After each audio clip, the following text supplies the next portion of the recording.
early on in the job was, we don't know what's in the realm of the possible. And especially in the virtual and gaming and telecommunications industry, technology is exploding at a pace that is just unbelievable. So what I figured out pretty quick was we had to engage early, often, and continuously with our industry partners.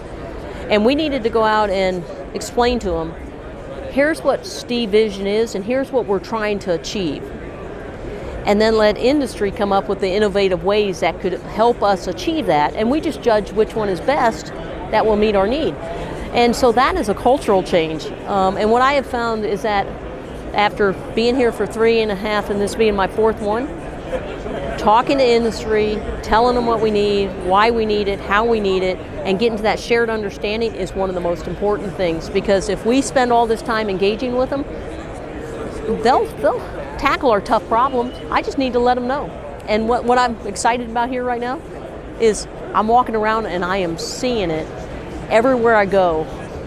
Things that we've talked about that we need in the synthetic training environment may not be quite there, but they're moving along in that direction. So I'm very excited about that.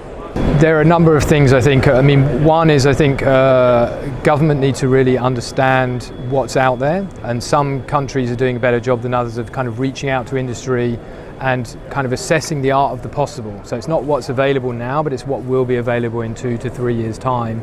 Is an important conversation to be had between government and industry to make those connections. I think as well, giving industry guidance in terms of how government is thinking what they need for the future. Often industry only has a small piece of the picture, and government has this bigger picture, and the more we can share that bigger picture together, the more chance industry has of kind of giving the government what they need and spending our own money on developing products which the government will need in future.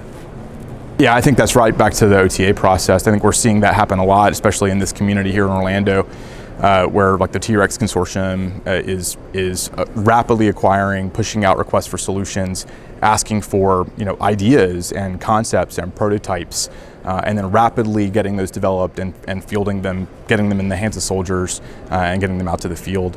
I think at this point, industry is doing good and getting it into the warfighters' hands, hearing what they have to say, and then making the adjustments based on that. So I think that there's a great partnership that's going on, and it's what making us more lethal and making us the Army that we are.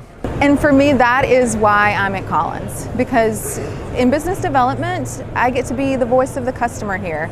This was the next logical step in serving my nation. My last active duty assignment was working operational tests, and my key takeaway there is that if I could get upstream in that technology development, influence where the dollars were spent on the research and development, help the engineers understand the why behind what they're building and where to vector their problem solving, I could create a better product for the warfighters. So a lot of that collaboration that we get to do, and we've already been doing here today, is going to be able to do that ultimately to get them a better product that's more ready for the warfighter.